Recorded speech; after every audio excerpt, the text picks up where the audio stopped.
41st was all sky and wires and broken roof lines, and like a lot of streets that had been cut in two by the construction of the Grove-Shafter Freeway, after all these years, it still had a dazed feel. A man who had taken a blow to the head, staggering hatless down from Telegraph, face-planting at the overpass. Archie felt a balloon of failure inflating in his ribcage. Between the days of pee-wee carousels and hectic stolen packages of ding-dongs, and this afternoon in the wasteland of the Golden State grocery parking lot, which is where the new store is going to be built, there seemed to lie an unbridgeable gulf. As if his history were not his own, but the history of someone more worthy of it, someone who had not betrayed it. He felt for the first time, not for the first time today, that he had not made a good decision in his personal or professional life since 1989. We're in 2004 here.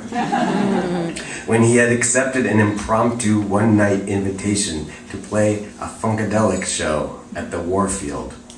Archie was at that time a member of a P-Funk tribute band called Bop Gun.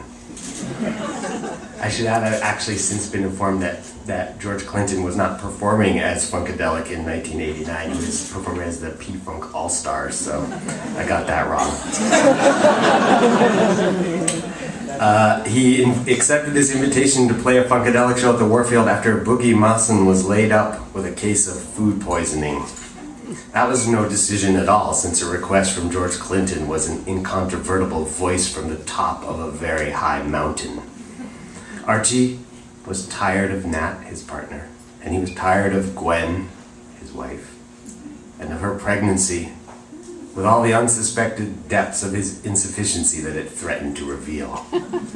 He was tired of Brokeland, and of black people, and of white people, and of all their schemes and grudges, their frontings, hustles, and corruptions. Most of all, he was tired of being a holdout, a sole survivor, the last coconut hanging on the last palm tree, on the last little atoll, in the path of the great wave of late modern capitalism, waiting to be hammered flat. He followed 41st as it bent around to run into 42nd, then turned right and found himself, speaking of sole survivors and the fatal path of the tsunami, in front of Neldum's Bakery. A lint-bearded geezer, of the type known in Archie's childhood as a wino, sat on an overturned milk crate just beyond the entrance, making his way with evident contentment through a sack of Swedish rolls. Pretty good rolls, Archie remembered. The wino stopped chewing and looked at Archie, his expression bleary but somehow astute, most likely trying to decide whether Archie was trying to menace or catch a roll off him. "This here my lunch," he said apologetically. "Breakfast, too." "I've no intention to molest your lunch, brother," Archie said. "I was always a dream of cream man myself." When he was a boy, a dream of cream from Neldum's, crumbly chocolate cake, interglaciating flows and tundras of whipped cream, the outside armored in a jagged tectonics of wide chocolate shavings.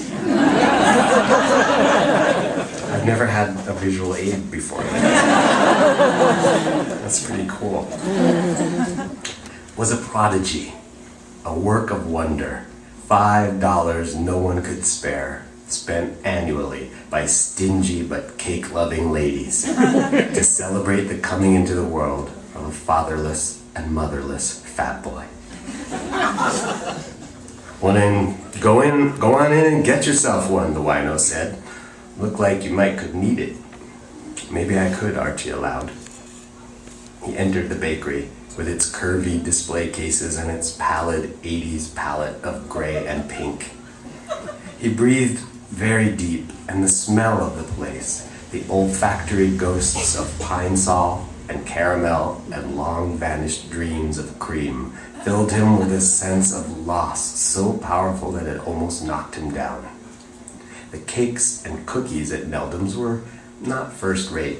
But they had an old-fashioned sincerity, a humble brand of fabulousness that touched Archie in this time when everything good in life was either synthesized in transgenic cyborg vats or shade-grown in small batches by a Buddhist collective of blind ex-Carmelite Wiccans.